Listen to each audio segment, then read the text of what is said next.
다윗이라고 하는 인물을 생각하면 가장 먼저 떠오르는 것은 어떤 모습입니까? 아마도 다윗 하면은 다윗이 골리앗과 싸워서 이기는 그게 아마 굉장히 인상적인 모습으로 나와 있을 겁니다. 그러니까 조각을 할 때도 그런 모습을 조각을 하죠. 또 하나는 다윗이 범죄한 겁니다. 살인도 하고 간음죄도 지었기 때문에 다윗처럼 훌륭한 사람도 그렇게 심각한 죄를 지은 적이 있다. 이래서 위대한 인물도 죄를 지을 수 있음을 사례로 들 때 다윗은 가장 좋은 사례가 되기도 합니다. 그 두 가지 말고 혹시 떠오르는 게 있으세요? 다윗 할 때. 그런데 의외로 이 다윗 이야기는 성경에서 굉장히 길게 기록이 되어 있습니다. 이 사무엘서 전체가 사실은 다윗 이야기라고 해도 과언이 아닐 정도인데 더 구체적으로는 사무엘상 16장부터 사무엘하 전체가 다윗 이야기입니다. 거의 39장이니까 약 40장에 걸쳐서 다윗에 대한 이야기를 하는데 우리가 다윗을 잘 이해 못하는 것은 그 단편적인 에피소드로만 아주 용맹스러웠던 소년 다윗의 그런 활약상 혹은 다윗의 범죄 그렇게 40장이나 되면 또 역대상에도 거의 11장부터 마지막 장까지가 다 다윗 이야기니까 합치면 거의 한 50장이 넘는 다윗의 이야기가 성경에 기록됐는데 그 다윗을 통해서 하나님께서 뭘 말씀하시려고 하는 걸까? 우리는 어떤 교훈을 받아야 될까를 생각하지 못하는 수가 많이 있습니다. 근데 다윗을 생각할 때 가장 중요한 것은 다윗 왕이라는 거예요. 다윗 이야기는 그냥 인간 다윗 얘기가 아니에요. 다윗 왕 이야기예요. 다윗은 왕과 뗄래야 뗄 수 없는 연관을 가진 인물이기 때문에 다윗이 어떤 사람이었느냐라고 생각할 때 다윗이 왕으로서 어떤 모습을 보였느냐 하는 것이 중요한 이야기예요. 아브라함 이야기, 왕과는 별로 그렇게 깊은 관계는 없어요. 모세? 왕과는 그렇게 깊은 연관을 맺지는 않아요. 이사야? 예레미야? 세례 요한? 바울? 이런 성경의 인물들을 생각할 때 왕하고 그렇게 긴밀하게 연결되지는 않는데 다윗은 왕이라고 하는 이 사실이 다윗의 한평생을 통해서 가장 중요한 정체성이고 또 다윗이 삶을 살았을 때 그냥 한 인간으로서의 그런 여러 가지의 삶이 중요한 것이 아니라 왕으로서 어떤 삶을 살았느냐 하는 것이 다윗 인생을 평가해야 될 때 가장 중요한 요소예요. 그래서 이제 이 사무엘서의 주제는 무엇인가 하니까 다윗이 왕은 왕인데 어떤 왕이었는가 하는 모습이에요. 다시 말하면은 하나님께서 다윗을 통해서 어떤 왕을 원하셨는가 하는 거예요. 또 어떤 왕이 되면 안 되는가 하는 문제가 다윗에게 가장 중요한 문제입니다. 그래서 이제 오늘은 사무엘 하서를 볼 텐데요. 그 사무엘 상과 함께 연결된 책이라고 그랬죠. 그래서 전체가 이스라엘의 왕국이 세워지는 이야기라고 그랬는데요. 그래서 이제 이 사무엘서 보게 되면 왕을 세울 킹메이커 얘기가 먼저 나온다 그랬죠.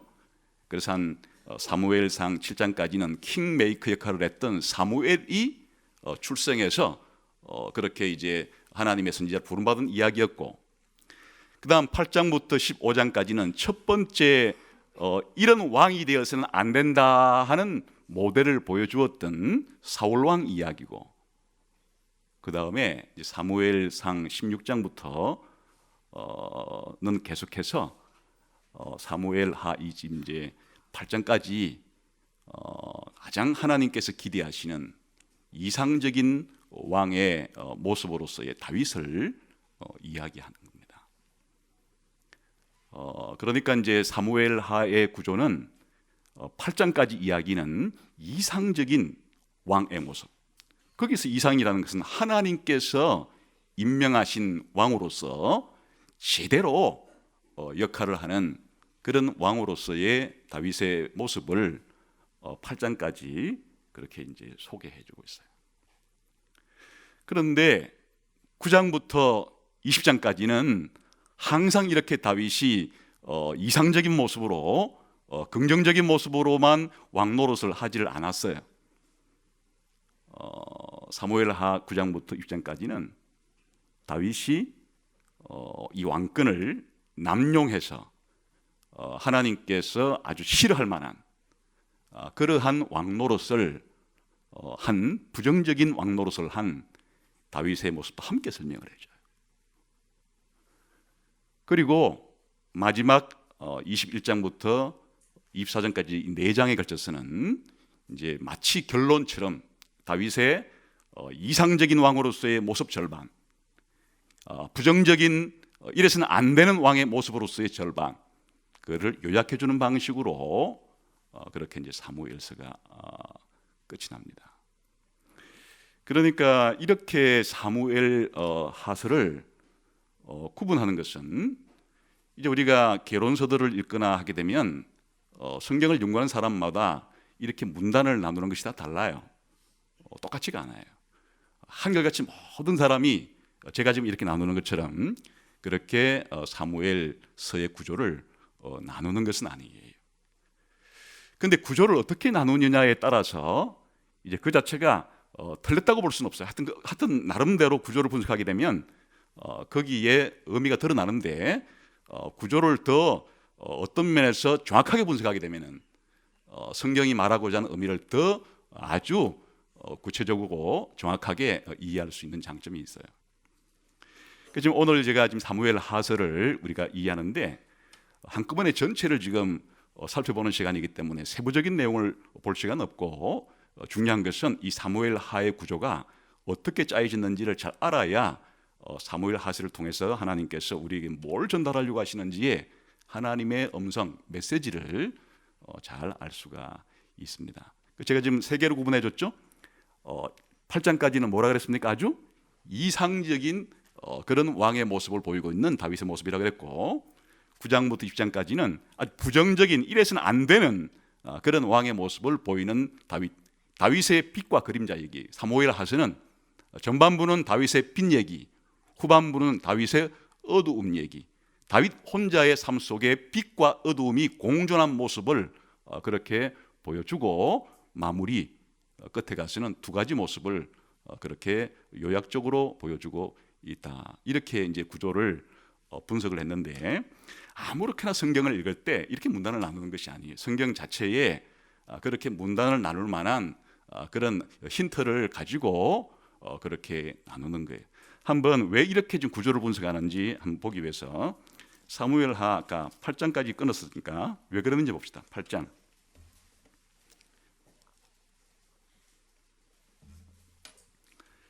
15절부터 18절까지를 우리 함께 읽어보겠습니다. 시작.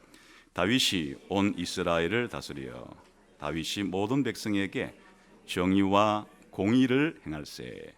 수르야의 아들 요압은 군사령관이 되고 알롯의 아들 요사밧은 사관이 되고 아히두베의 아들 사독과 아비아달의 아들 아히멜렉은 제사장이 되고 스라야는 서기관이 되고 여호야다의 아들 브냐야는 그렛 사람과 블렛 사람을 관할하고 다윗의 아들들은 대신들이 되니라. 뭔가 마감하는 느낌이 들죠?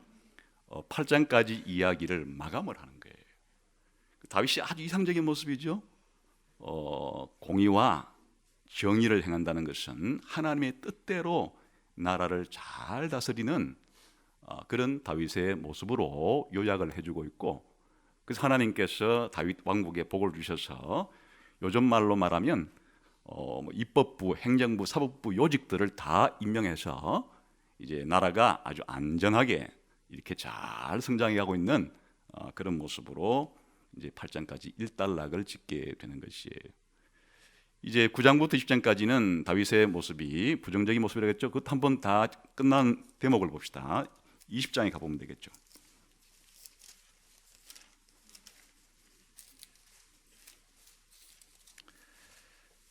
20장 끝부분에 23절부터 26절까지 읽어봅시다. 시작. 요압은 이스라엘 온 군대의 지휘관이 되고 요야다의 아들 브냐야는 그렛 사람과 블렛 사람의 지휘관이 되고 아도람은 감력관이 되고 아롯의 아들 요사밧은 사관이 되고 스와는 서기관이 되고 사독과 아비아달은 제사장이 되고 야일 사람라는 다윗의 대신이 되니라. 거의 같은 다윗의 대신들 이야기가 한 번 더 나오는데 다윗이 공의와 정의를 행했다는 말은 빠져 있어요. 이게 앞뒤처럼 이 9장부터 20장을 감싸고 있기 때문에 그래서 이제 이 사무엘 하를 이렇게 크게 세 등분을 했다, 그런 뜻입니다. 그러면 이 각각이 주는 메시지가 뭘까요? 우선 이 8장까지의 가장 중요한 다윗의 모습은 아주 바람직한 이상적인 다윗의 모습이라 그랬는데요. 그러면 어떤 모습을 취해야, 어떻게 해야 다윗이 가장 아주 모범적인 훌륭한 그런 긍정적인 왕 노릇을 했다는 걸까요? 핵심은 다윗은 주변에 있는 다른 나라의 왕들과는 근본적으로 달라야 한다는 것이에요. 여호와께서 다윗을, 하나님께서 다윗을 왕으로 임명했으니까 다윗이 왕 노릇을 잘한다고 하는 이야기는 여호와를 자기의 왕으로 잘 모시면서 여호와의 명령에 철저하게 순종을 하면서 그렇게 왕 노릇을 해야 가장 바람직하고 이상적인 왕 노릇을 했다고 평가할 수가 있는 거예요. 그러려고 하면은 가장 중요한 것이 뭔가 하니까 자기가 이스라엘의 최고 높은 자리에 있지 않다는 것을 늘 확인해야 되는 거예요. 하나님이 여호와께서 나에게 왕이 되게 해주셨다. 이 나라는 내 나라가 아니고 여호와의 나라다 하는 생각을 골수에 박히게끔 그렇게 의식해야 하고, 그렇기 때문에 이 나라를 하나님께서 명령하신 대로 내가 이끌어야 된다라는 자세를 가지고 그렇게 살아가면 이상적이겠죠. 그게 이제 이 8장까지에 잘 드러나 있어요. 우선 1장에 보면 사울 왕이 죽는 이야기를 아말렉 사람 하나가 와가지고 보고를 하는데, 우리가 생각할 때 사울 왕이 죽었다는 얘기를 보고를 했으면은 여러분 같으면 그 보고를 들었을 때 어땠을까요? 지금 이 사울이 자기를 거의 10년에서 15년 정도 널 죽이려고 했기 때문에 그 원수 아니에요? 그냥 우리가 생각할 때 나한테 싫은 소리 한마디 해도 미운데 그러잖아요? 뭐 싫은 소리 한마디 한 게 정도가 아니고 죽이려고 덤벼든 횟수가 자그만치 거의 다윗의 20대 전체를 사울에게 살해 위협을 받으면서 도망다니며 살았는데, 그런 원수 같은 사울이 죽었다는 보고가 들었을 때 뭐 덩실덩실 춤이라도 춰야 되는 거 아니에요? 다윗은 그렇게 반응하지 않아요. 아주 애곡을 해요. 애가를 지어서 사울 왕과 그의 아들 요나단이 죽은 것에 대해서 큰 슬픔을 표현해요. 그리고 그를 보고한 사람을 죽이라 그래요. 왜 그러느냐? 그게 한번 1장에 가봅시다.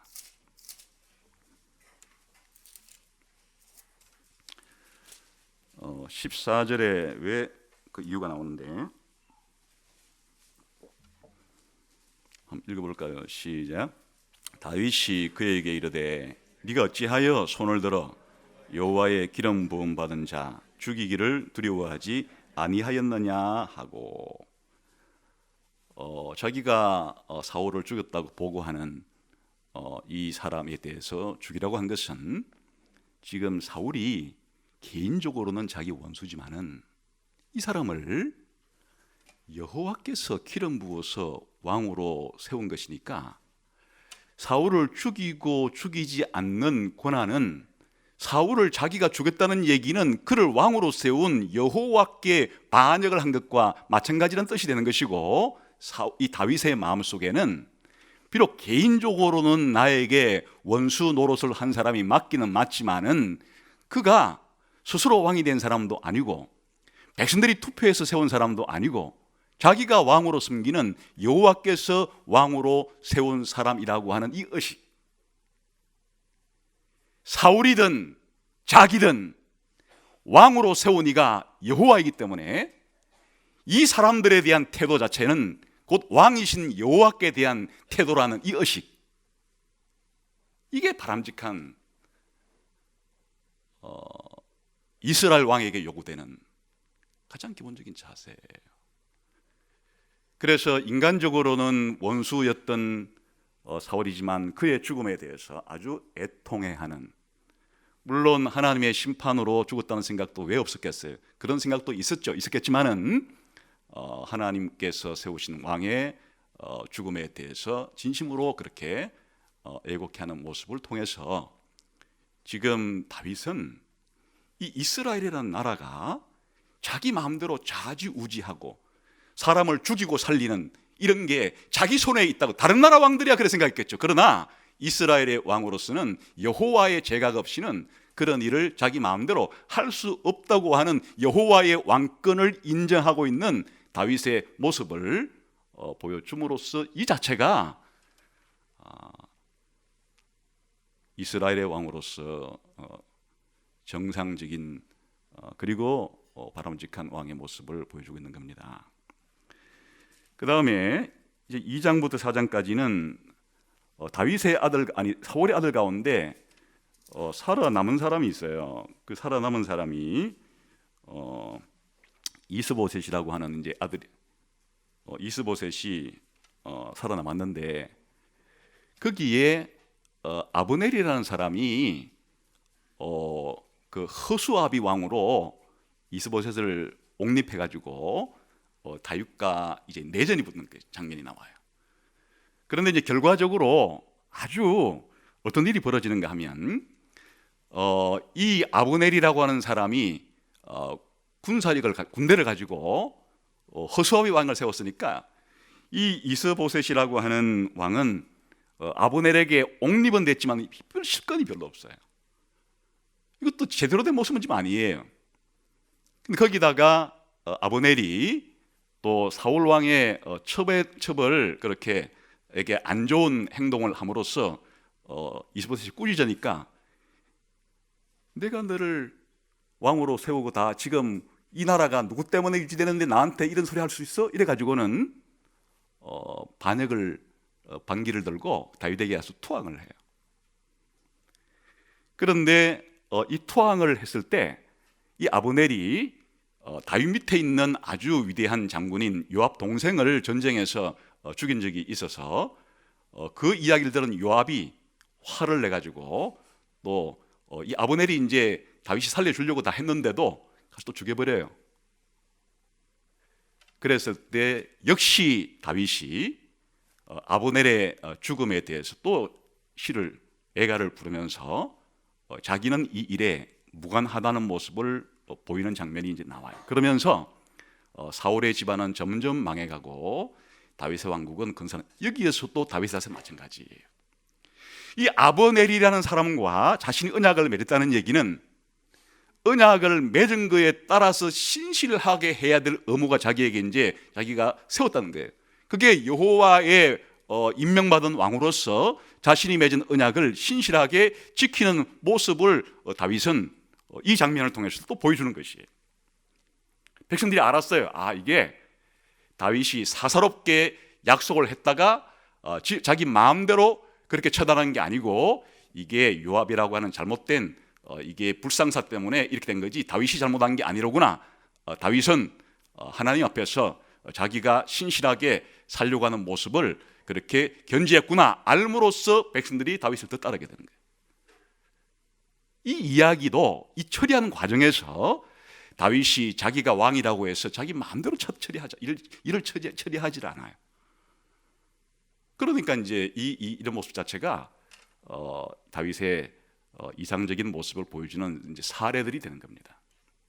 더 중요한 것은 이제 5장부터 8장까지 이야기인데 다윗이 이제 온 이스라엘의 왕으로 임명을 받아요. 우리 한번 5장 1절부터 4절을 5절까지 읽어봅시다. 시작. 이스라엘 모든 지파가 헤브론에 이르러 다윗에게 나와 이르되 보소서 우리는 왕의 한 고륙이니이다. 전에 곧 사울이 우리의 왕이 되었을 때에도 이스라엘을 거느려 출입하게 하신 분은 왕이시었고 여호와께서도 왕에게 말씀하시기를 내가 내 백성 이스라엘의 묵자가 되며 내가 이스라엘의 주권자가 되리라 하셨나이다 하이나. 이에 이스라엘 모든 장로가 헤브론에 이르러 왕에게 나오매 다윗 왕이 헤브론에서 여호와 앞에 그들과 언약을 맺으매 그들이 다윗에게 기름을 부어 이스라엘 왕으로 삼으니라. 다윗이 나이가 30세에 왕위에 올라 40년 동안 다스렸으되 헤브론에서 7년 6개월 동안 유다를 다스렸고 예루살렘에서 33년 동안 온 이스라엘과 유다를 다스렸. 여기서 지금 강조되는 게 뭡니까? 이스라엘 백성이 이제 사울 집안이 완전히 이제 망했으니까 지금까지는 다윗이 유다 지파만의 왕으로 옹립이 되었다가 이제는 전체 이스라엘의 왕으로 즉위식을 하는 그런 장면인데 여기서도 백성들이 알고 있죠? 이 다윗을 왕으로 뽑은 사람들은 자기들이 아니라 여호와께서 당신을 왕으로 뽑아가지고 우리 이스라엘의 통치자가 되게 하셨기 때문에 이제 우리도 여호와의 그 주권에 순종하는 그런 일을 하기 위해서 당신에게 기름을 붓습니다. 이게 다윗의 특징이에요.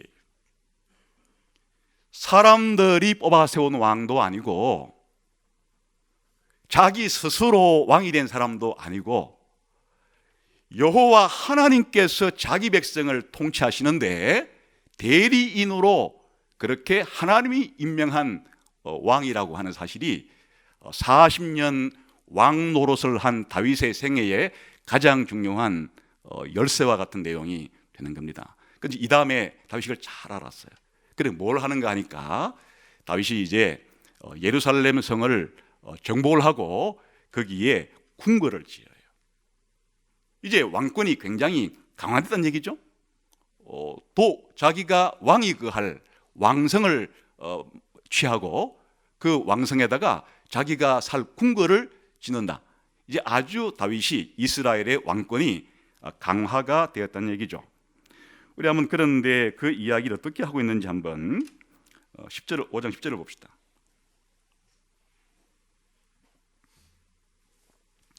시작. 만군의 하나님 여호와께서 함께 계시니 다윗이 점점 강성하여 가니라. 12절까지 읽겠습니다. 두루 왕 히람이 다윗에게 사절들과 백항목과 목수와 석수를 보내매 그들이 다윗을 위하여 집을 지은 궁궐을 지었다는 얘기죠. 다윗이 여호와께서 자기를 세우사 이스라엘 왕으로 삼으신 것과 그의 백성 이스라엘을 위하여 그 나라를 높이신 것을 알았더라. 지금 다윗이 어릴 때 사무엘에게 왕으로 기름 부음을 받았으나 실제로 왕이 되는 데는 10수년이 걸렸고 또 유다 지파의 왕 노릇 한 7년 정도 하다가 드디어 이제 온 이스라엘의 왕이 되는 이런 절차와 과정을 밟았는데 핵심이 뭔가니까 여호와가 다윗과 함께 계셔서 이 모든 과정을 여호와께서 다윗에게 허락하셨기 때문에 이렇게 다윗이 점점 한 유다 지파의 왕으로 온 이스라엘 지파의 왕으로 이렇게 되었더라.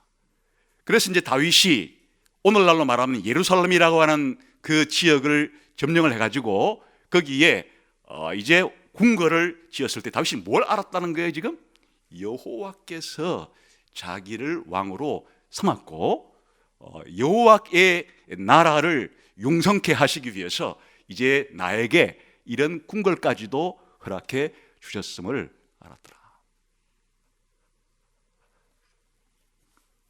드디어 내가 살 궁궐을 지었으니까 만천하의 나의 위엄과 나의 권세를 높이리라, 이런 생각한 거 아니에요. 여호와께서 나를 왕으로 세웠고 여호와의 나라를 용성하게 하기 위해서 이제 궁궐도 허락해 주셨다고 이렇게 고백하는 거예요. 그 다음에 다윗이 한 일이 뭔가 하니까 시간상 그냥 제가 설명으로만 드리겠습니다. 이제 그 언약궤를 다른 곳에 있던 언약궤를 이제 다윗이 왕궁으로 지금 삼은 도시가 어느 도시가 됐습니까?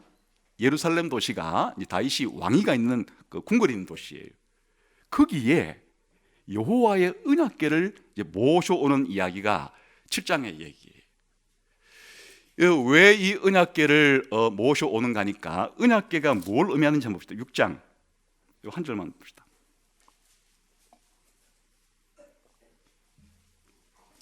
6장 2절 시작. 다윗이 일어나 자기와 함께 있는 모든 사람과 더불어 바알레 유다로 가서 거기서 하나님의 궤를 메어 오려 하되 그 궤는 그룹들 사이에 좌정하신 만군의 여호와의 이름으로 불리는 것이다. 그러니까 이 법궤 혹은 언약궤가 상징하는 바는 뭔가 하면 그룹들 사이에 좌정하신 하나님의 보좌를 상징하는 것이에요. 그 하나님의 왕궁에 하나님의 보좌를 상징하는 게 이 언약궤예요. 이 언약궤를 예루살렘으로 모시고 온다는 이야기는 예루살렘이라는 도시에 누가 지금 들어오신다는 뜻이에요? 온 이스라엘의 진짜 왕이신 여호와가 예루살렘으로 들어와서 모신다는 얘기는 자기가 비록 왕궁은 지었지만은 이 예루살렘이라는 도시 자체가 자기 왕궁이 있는 도시가 아니라 누가 왕으로 그렇게 좌정해야 될 도시인가 하니까 여호와께서 이 예루살렘의 왕으로 오셔야 전체 이스라엘의 왕국의 그림이 그려지잖아요. 그러니까 이제 언약궤를 그냥 변방에다가 놔두고 자기 죽을 때까지 다스린다는 얘기는 여호와의 왕권을 인정하지 않는다는 뜻인데, 지금 이제 다윗이 가장 먼저 알아챈 거는 뭔가 하니까 이 나라가 여호와의 나라이니까 여호와께서 예루살렘에서 자기 거처를 정하시고 여기에 왕권을 행사하셔야 된다 하는 사실을 확실히 하기 위해서 언약궤를 이제 모셔온 거예요. 이게 6장 얘기예요. 뭘 알았다는 얘기예요? 이스라엘이 자기 나라가 아니라는 걸 알았다는 얘기예요. 진정한 이스라엘은 여호와의 나라라는 것을 알고서 지금 통치하려고 하는 것이에요.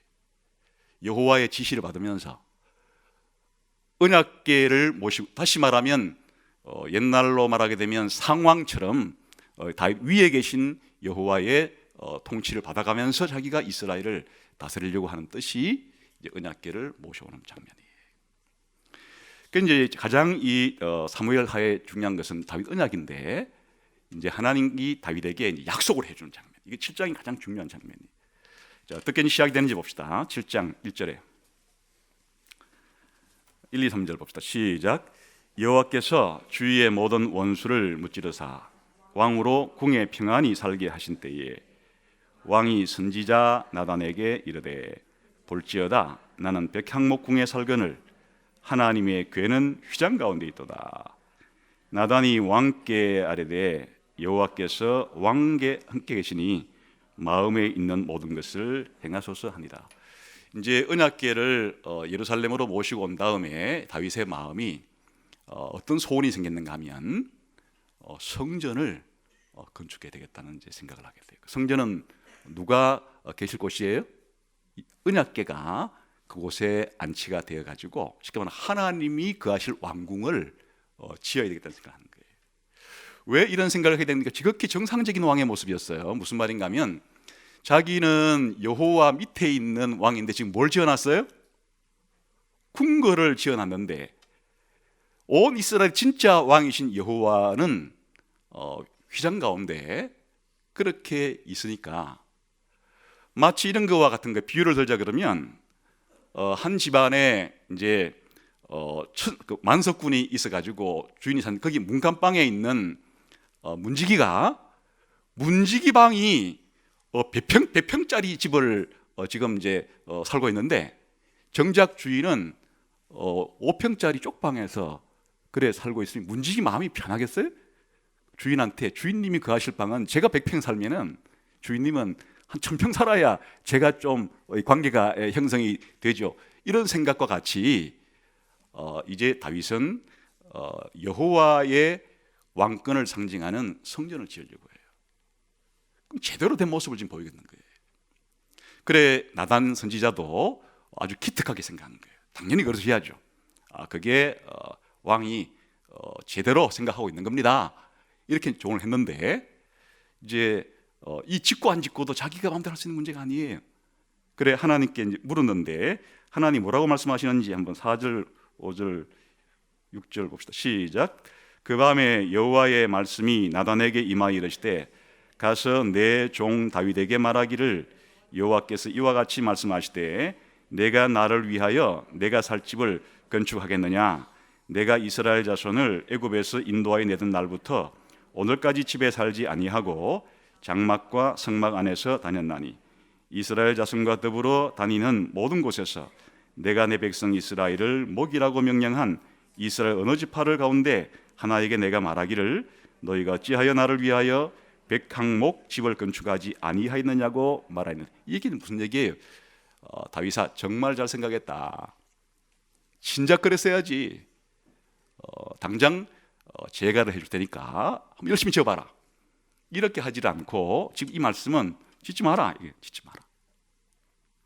내가 언제 너보고 지어라 그러더냐?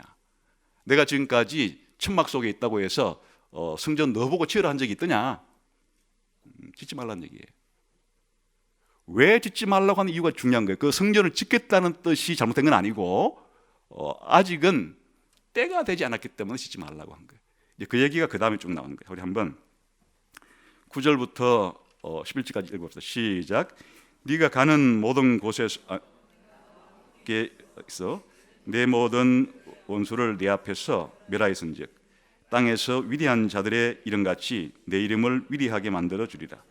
내가 또 내 백성 이스라엘을 위하여 한 곳을 정하여 그를 심고 그를 거주하게 하고 다시 옮기지 못하게 하며 악한 종류로 전과 같이 그들을 해하지 못하게 하여 전에 내가 사사에게 명령하여 내 백성 이스라엘을 다스리던 때와 같지 아니하게 하고 너를 모든 원수에게서 벗어나 편히 쉬게 하리라. 여호와께서 여기까지 보겠습니다. 지금 핵심 요지가 뭔가니까 아직은 때가 아니란 얘기를 이렇게 하는 거예요. 아직은 원수들이 다 정복이 되지 않았고 온 나라가 다 평안하게 되지 않았기 때문에 아직은 성전을 지을 때가 아니다. 성전을 짓는 것은 모든 주변 나라들을 다 복속시키고 완전히 정복을 하고 온 나라에 평화가 깃들어야 그때 내가 살 집을 짓는 거예요. 아직도 전쟁 중인데 아직도 이웃 나라들과 전쟁 중이고 내가 약속한 땅을 너희가 다 취하지도 않은 이런 시점에서 내가 거하는 것을 상징하는 성전을 지을 시기는 아니다. 그러니까 네 마음은 기특한데 때가 아니다. 그래서 이제 다윗 언약이라고 나오는 언약을 주신 거예요. 이 다윗 언약의 핵심은 누굴 통해 성전을 짓겠다는 얘기가 아니고 다윗의 아들을 통해서 짓겠다는 게 아주 핵심 내용이에요. 한번 봅시다. 11절부터 이제 읽어 시작. 전에 내가 사사에게 명령하여 내 백성 이스라엘을 다스리던 때와 같지 아니하게 하고 너를 모든 원수에게서 벗어나 편히 쉬게 하리라. 지금부터입니다. 여호와가 또 네게 이르노니 여호와가 너를 위하여 집을 짓고, 이거는 여호와께서 다윗 너를 위해서 집을 지어준다는 얘기가 왕조를 지어준다는 얘기예요. 다윗의 왕조를 그렇게 세워주겠고 그 말입니다. 그럼 11절 시작. 네 수완이 차서 내 조상들과 함께 누울 때 내가 네 몸에서 날 내 씨를 내 뒤에 세워 그의 나라를 견고하게 하리라. 그러니까 이제 다윗에게 왕조를 세워줄 거기 때문에 왕조라는 게 다윗의 아들들이 왕위를 계속 이어지는 나라가 된다는 얘기예요. 그래서 너의 아들을 택해서 그 나라를 견고하게 하고 영원토록 유지시켜 줄 것이다 약속을 해주는 거예요. 그 다음에 13절 시작. 그는 내 이름을 위하여 집을 건축할 것이요 나는 그의 나라 왕위를 영원히 견고하게 하리라. 그러니까 이 성전 건축은 누가 해야 된다는 거예요? 바로 하나님께서 다윗의 아들로 세울 이 인물이 나를 위해 성전을 건축해야 된다. 그리고 하나님께서는 그에게 뭘 보장해 주는가 하니까 그의 나라를 영원히 통치할 수 있도록 보장을 해 줄 것이다 이런 얘기예요. 그 다음에 13, 14 시작. 그는 읽었으니까 14절 15절 시작. 나는 그에게 아버지가 되고 그는 내게 아들이 되리니 그가 만일 죄를 범하면 내가 사람의 매와 인생의 채찍으로 징계하려니와. 이건 뭐예요? 이스라엘의 왕은 몰래서는 안 된다는 거예요. 여호와를 왕으로 모시고 통치해야 되는데 그러지 않고 권력을 남용하고 자기가 왕처럼 살게 되면 하나님이 징계를 할 것이다. 이스라엘의 왕의 이런 잘못을 하면서는 안 된다 그런 얘기가 되겠고요. 그 다음에 15절 시작. 내가 네 앞에서 물러나게 한 사울에게서 내 은총을 빼앗은 것처럼 그에게서는 빼앗지 않겠다. 이거는 뭘 하는 거니까 사울 때문에 해준 얘기. 사울이 뭘 했어요? 이렇게 왕권을 남용함으로 사나님께 뭘 당했죠? 폐위를 당했기 때문에 너희 아들들도 그 한 왕이 잘못했다고 해서 당장 또 왕조를 다른 곳으로 옮겨버리지 않겠다. 그건 무슨 약속인가 하니까 이제 여기 16절이 전체 결론을 맺고 있어요. 시작. 내 집과 내 나라가 내 앞에서 영원히 보존되고 내 왕위가 영원히 견고하리라 하셨다 하라. 그러니까 이제 다윗 언약이 뭔지 알겠죠? 일단 다윗 개인에게는 다윗의 왕위를 튼튼히 해 주긴다는 얘기고, 더 중요한 사실은 다윗에게 뭘 허락해 준다는 얘기예요? 왕조를 허락해 준다는 얘기고, 다윗의 왕조는 언제까지 할 거라는 게 영원 무궁토록 지속이 될 것이다 하는데, 그게 핵심이 바로 누굴 통해서 할 것인가 하니까 여호와를 위해서 성전을 건축할 다윗의 아들을 통해서 그의 나라를 영원하게 해주. 엄청난 약속이 다윗에게 내려왔어요. 그러니까 이 다윗 언약의 중요성은 뭔가 하니까, 영원 무궁토록 여호와께서 온 우주의 창조자요 구원자로서 만왕의 왕으로서 자신의 이 하나님 나라를 어떤 방식으로 통치할 것인지에 대한 천명, 다윗에게 준 이 언약은 그 실현의 가치가 어느 정도의 가치를 가지는가 하니까, 영원 무궁토록 하나님이 자신의 나라를 통치하시는 방법을 만천하에 공개적으로 천명한 것과 같은 것이, 누굴 통해서 자기 나라를 영원히 통치해 가시겠다고요? 다윗의 아들로 올 그 인물을 택해서 그 인물을 통하여 영원한 나라를 내가 통치하게 될 거라라고 하는 하나님의 계획을 이때 3000년 전 다윗에게 언약을 통해서 발표해 주신 것이에요.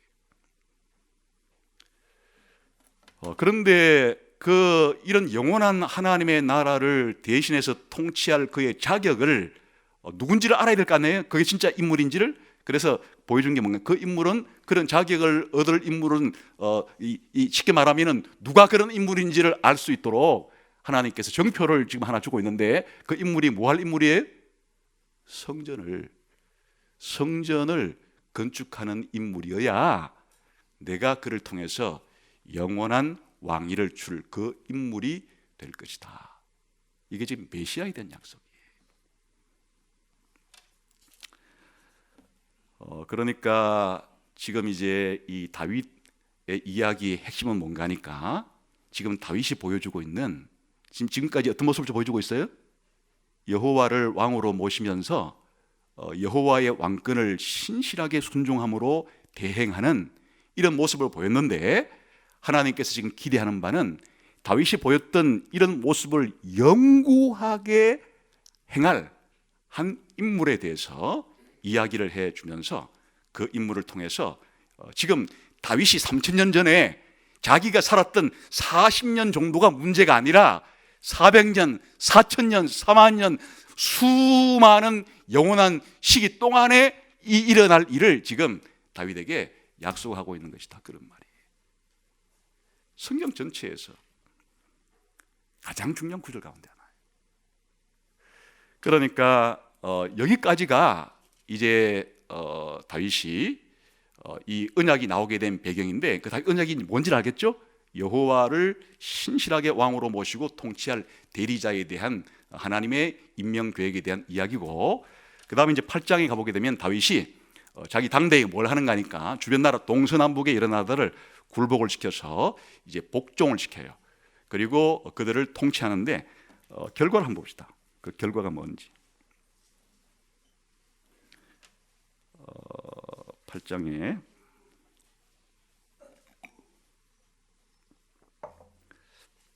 11절부터 한번 읽어봅시다. 시작.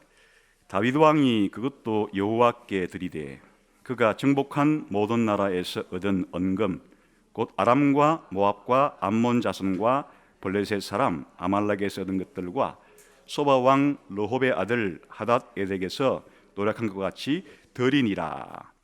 또 14절 시작. 다윗이 에돔에 수비대를 두되 온 에돔에 수비대를 두니 에돔 사람이 다 다윗의 종이 되니라. 다윗이 어디로 가든지 여호와께서 이기게 하셨더라. 그리고 15절이에요. 시작. 다윗이 온 이스라엘을 다스리어 다윗이 모든 백성에게 정의와 공의를 행하셨어요. 지금 이제 다윗의 마지막 긍정적인 왕의 모습의 결론은 뭡니까?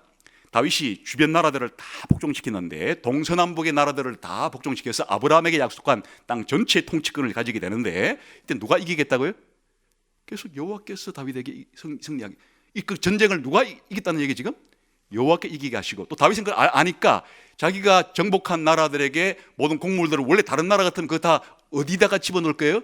자기 왕궁 곳간에다 집어넣을 건데 이게 다 누구한테 바친다고요? 여호와께 그렇게 바친다. 전쟁에 승리케 하시는 분도 하나님이시고 그 전리품도 다 하나님의 것이다. 이게 이제 다윗의 이상적인 모습의 이야기의 결론 부분이에요. 나머지는 스토리가 간단하니까 딱 한 가지예요. 그런데 이제 다윗의 말년에 이후부터는 부정적인 그림자가 드리워지게 되는데, 다윗이 부정적인 권력 남용, 왕권 남용을 하는데 뭘 했다고요? 이제 그 다음에 우리아를 죽이고 바세바를 그렇게 가늠하게 되는 사건을 벌이게 돼요. 이것이야말로 이스라엘의 왕으로서는 해서는 안 될 일을 지금 자행한 거예요. 왕권 남용이에요. 그래서 하나님이 이제 징계를 하시는데 다윗의 아들들이 반기를 들어요. 그 압살롬이 다윗에게 반역을 해가지고 쫓겨나요. 비참하게 쫓겨나요. 쫓겨나가지고는 비참하게 살다가 하나님께서 죽이시지 않고 아까 다윗의 언약을 약속했잖아요. 그래서 말년에 압살롬 반역이 진압되기 위해서 돌아오게 해요. 또 자기 부하 가운데 하나 또 반역을 일으켜요. 그러니까 지금 이 긴 이야기의 요지는 하나예요. 다윗이 지금까지 해왔던 방식으로 여호와의 왕권을 인정하면서 통치하는 게 아니라 자기가 이방 왕들처럼 자기 마음대로 다른 사람 부인을 빼앗아서 자기 그렇게 왕비를 삼아버리고 또 부하 장수를 그렇게 자기 마음대로 그렇게 죽여버리고 하는 이 일 자체는 이스라엘의 여호와가 임명한 왕으로서는 이런 모습을 보이면 안 될 잘못된 부정적인 일을 함으로 하나님께서 계속 다윗에게 징계를 가하시는 그 이야기가 후반부 얘기다, 그런 얘기예요. 마지막 다윗의 결론 부분, 아까 말한 이런 이야기들을 그냥 종합해놨다 그랬죠. 그래, 우리가 받을 요지가 뭔가 하면 이런 거예요. 왜 그랬을까? 다윗이 왜 시종일관 죽을 때까지 계속 8장까지의 모습을 다 임종하기까지 이런 모습만 보여지지가 않고 후반부에 가서 다윗의 어두운 통치 모습이 나왔을까? 이것은 다윗이 누구에 대한 모형이고 그림자라는 것을 확실히 보여주기 위한 것인가 하니까, 누구에 대한 그림자라고요? 예수님에 대한 그림자로 그 시대에 부름받았기 때문에 다윗이 하나의 잘못도 없는 완벽한 인물로만 그렇게 인생을 마쳤으면 마치 누가 하나님이 약속한 그런 위대한 메시아가 될 가능성이 있다고 생각했어요? 다윗이. 그 앞부분에서는 앞으로 오실 예수님의 모습을 보여주는 역할을 충실히 했다가 뒷부분에서는 다윗도 하나의 우리와 같은 죄인이었다, 인간이었다. 실제 다윗 자체가 그런 메시아적인 인물은 아니고 예수님과 근본적으로 차이가 있는 그런 인간에 불과했다는 것을 확실히 보여주기 위해서 하나님께서 이런 일들이 자행되는 것들을 허용해 주신 것이에요. 다시 말하면 모델하우스와 진짜 집 사이에는 공통점도 있고 차이점이 있어야 모델하우스지. 모델하우스가 진짜 집하고 똑같다면 어떻게 모델하우스라 부르겠어요? 그러니까 다윗이 앞으로 오실 그리스도에 대한 모델이기 때문에 모델로서 예수님을 보여주는 면도 있고 예수님의 모습을 못 보여주는 면도 있어야 다윗이 뭐가 되는 거라고요? 그리스도의 완전한 모형이 된다는 얘기예요.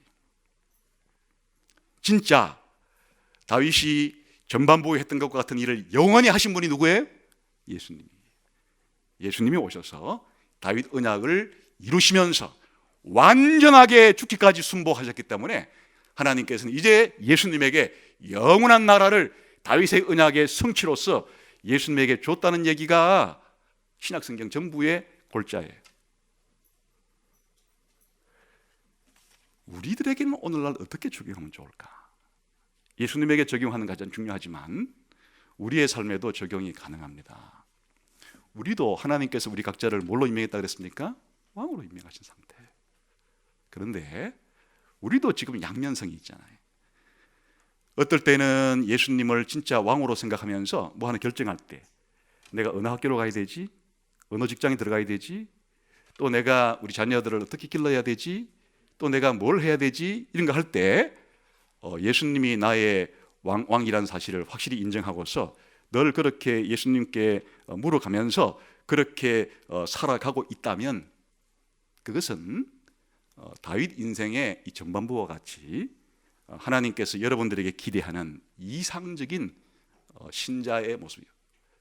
왕 같은 제사장으로 임명한 여러분들이 취할 모습인데 우리 신자들도 항상 그런 모습으로 살 수 있지 않은 것이 이 시기 동안에는 다윗의 그 뒷부분에 9장부터 20장까지 나오는 이야기처럼 우리들도 다윗 못지않게 하나님 우리에게 맡겨주신 고난을 남용하면서 예수님의 왕권에 대한 인식 없이 내가 살아간다는 것은 예수님이 나를 자신의 백성으로 삼으신 예수님의 왕권에 대한 반역이고 우리의 모습이 지금 부정적으로 살아간다는 얘기예요.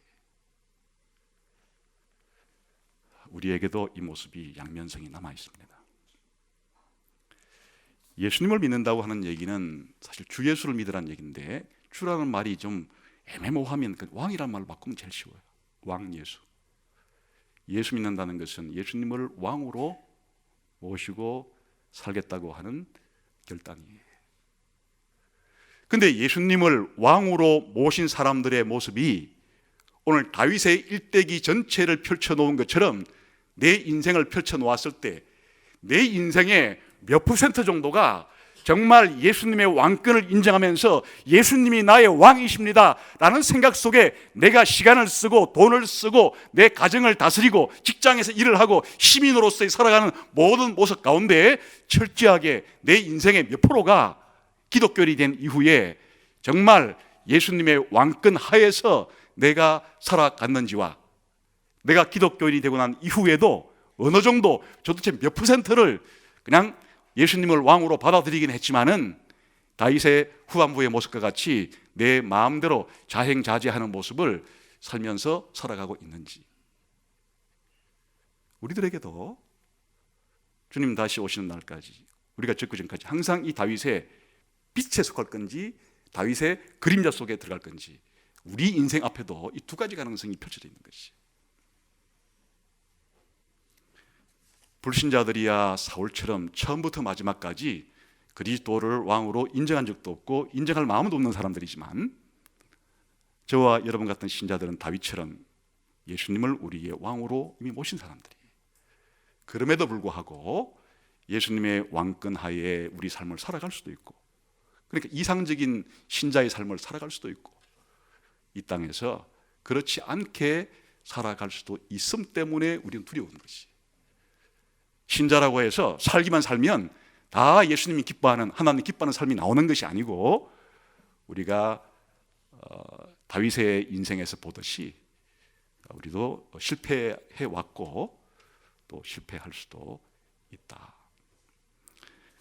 다윗 이야기를 앞으로 읽을 때마다 하나님이 임명한 왕으로서의 다윗이 빛과 그림자의 양면을 보여주었던 것처럼 내 인생 속에도 펼쳐지게 될, 하나님을 왕으로 모시고 살아간 내 인생이 다윗의 전반부와 같이 이런 모습이 더 내 지나간 역사 속 앞으로 써나가게 될 나의 일대기 속에 그런 모습이 더 많이 기록되기를.